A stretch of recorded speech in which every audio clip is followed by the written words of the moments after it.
Sexuality is actually one of the deepest uh, topics, the deepest issues, and the deepest issue for the ego, too. That's also why the gender identity, the identification as a male or female or non-binary, what have you, the gender identity is one of the deepest form of identity and one of the last things to go. And it comes from the fact that uh,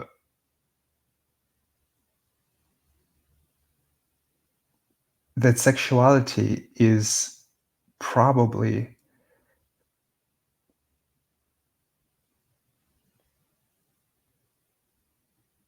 the area where most repression and suppression is taking place, an extraordinary amount. So, just to give you one example, uh,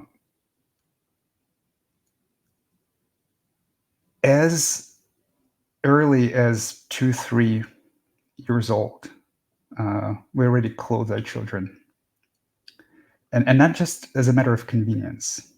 So if it's warm, oh sorry, if it's cold, well, of course you wear clothes. But as a matter of pro- propriety, propriety, so to say, right? So you are sometimes you haven't even learned how to speak, but you're already getting the message that nudity is something to be ashamed of, that it's not proper, that it's not uh, normal, right? So we all grow up as children surrounded by clothed people. Remember your childhood and try to recall how many naked bodies you have seen. If you really consider it, this is extraordinarily perverted. Extraordinary. Because if you live in nature, you are born into naked bodies. The naked bodies all around you. You could not have grown up with any shame or guilt around sexuality if you are born into naked bodies. You see naked bodies all around you from your birth. You see sex happening all around you. So there are two topics which are very much taboo to speak about in our society. It's sex and death. And that's not a coincidence, because those are the deepest topic. They both very much connected to life. I mean, sex is reproduction. Sex is life. Sex is giving birth to new life, and death is the end of life. Those are one of the most fundamental. And on the spiritual journey, you have to deal with them both. So they run very, very deep. So it's not a coincidence that our culture is obsessed with both. So if you look at our culture, you will absolutely see an unhealthy obsession with sex and death. So with sex, of course, everything is sexualized, sexual imagery, sexual connotations, sexual hints are used even in advertisement. They're used everywhere. There is a strong hierarchy of sexual desirability, which is underscored, which is kind of is constantly in your face. And then with death, well, just look at our movies, just look at our culture. It's actually hard to live a day uh, talking to people without and watching TV or reading news where you wouldn't be exposed to some imagery of death, and of violent death, actually. Video games, movies, news, we are obsessed with both sex and death.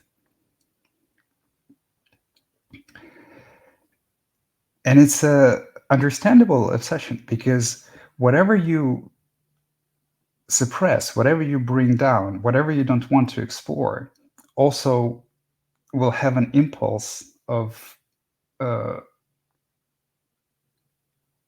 will have an obsessive impulse about it.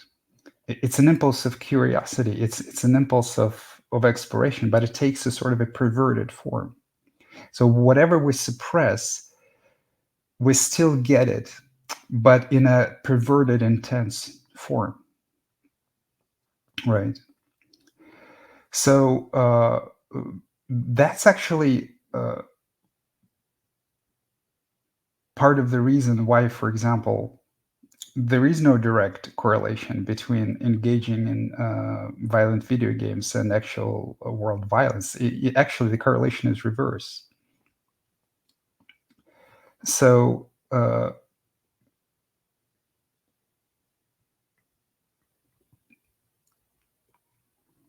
almost every one of us carries a lot of shame and guilt around sex and is afraid, and at the same time fascinated by violence and death.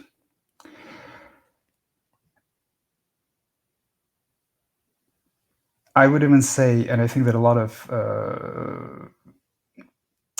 what's it called?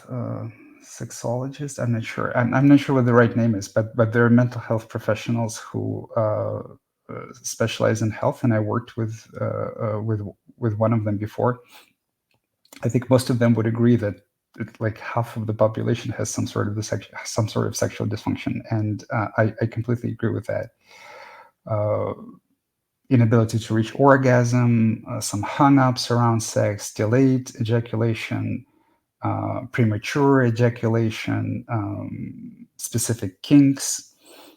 So that was my experience as well. It's actually quite common on the spiritual path to experience very strange uh, mental phenomena when it comes to sex. It's actually quite common to experience fantasies about sex with people of gender that you would never consider before, uh, even incest fantasies, uh, lots of stuff. So it's the result of the deep suppression. Uh, uh, my advice when it comes to sexuality is to explore it. Just like when it comes to death, my advice, well, not to die, not to commit suicide or anything like that, but to explore the fear of death and explore the consequences of death. My advice when it comes to sexuality is to explore it. So whatever kinks you have, whatever fantasies you have, it's completely normal to explore them and engage with them for as long as you do it with a consensual uh, partner, with a consenting partner. So for as long as it's safe physically, for as long as it's mutually pleasurable, for as long as your partner is consenting, sex is wonderful. Um, Also, you will notice about sex that it's one of the few things that kind of have the power to take you out of the over analyzing obsessive mind into your heart and into your body. So a very good sex is when you stop thinking about how you look, or when you stop thinking about uh, whether you're good enough, and you just completely let go into the experience with abandon. So everything that helps this to happen is actually a good thing, right? So that's why if you have some sort of a kink, I would say don't judge yourself for it. Just use it, enjoy it. Um, Sex is also very heavily intertwined and confused with love. You see, because uh, in our culture where everything is upside down, pretty much, we are given so many messages that love is romantic love. Love is sexual acceptance. Love is sexual desirability. So in order to be loved, you need to be sexually desirable. Then you need to attract a partner that will consider you sexually desirable, and then this partner will give you love. That's what love is, and that's the only way to get it. So it's no wonder that all of us, men and women, are obsessed with their sexual performance. And actually, you cannot relax in sex. You cannot have a good sex uh, while it is a performance, while you're evaluating how good you are at it. You see? So a relationship with sex is very uh, unhealthy, so to speak. So most people get much less sex than they would like. Most people are obsessed with it to an unhealthy degree. And then there are some people who use sex as an escape mechanism, as a coping mechanism, just like people use uh, alcohol, food, dangerous numbing drugs such as heroin uh, to escape reality. So, so it's not very common, but it absolutely exists. Sex addiction. So when people get addicted to the pleasure of sex as the way to escape the pain of the egoic existence. And of course, then when you view sex this way, you forget that there's another human, you know? So all the sexual objectification comes from either viewing sex as a form of escape, as a kind of soothing mechanism, or viewing sex as some sort of a self-validation, some a kind of a measure of success. I am man enough because I could get this woman in bed. And so when we start viewing sex this way, and again it comes from suppression, then we start treating other people inhumanely as objects that have a function instead of a equal human being with whom you share pleasure, which is a much more healthy approach to sex. So sex is a very, very big topic, and we can talk about it for many hours, I guess. But your main question was guilt and shame, and my answer to it is uh,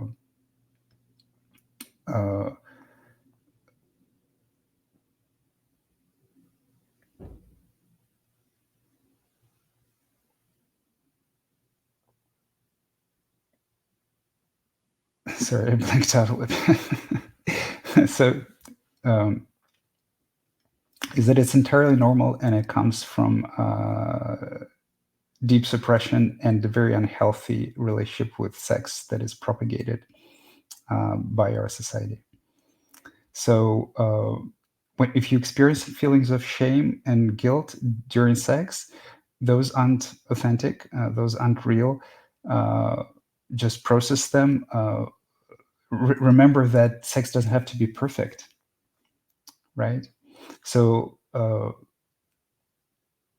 try not to evaluate each other in sex.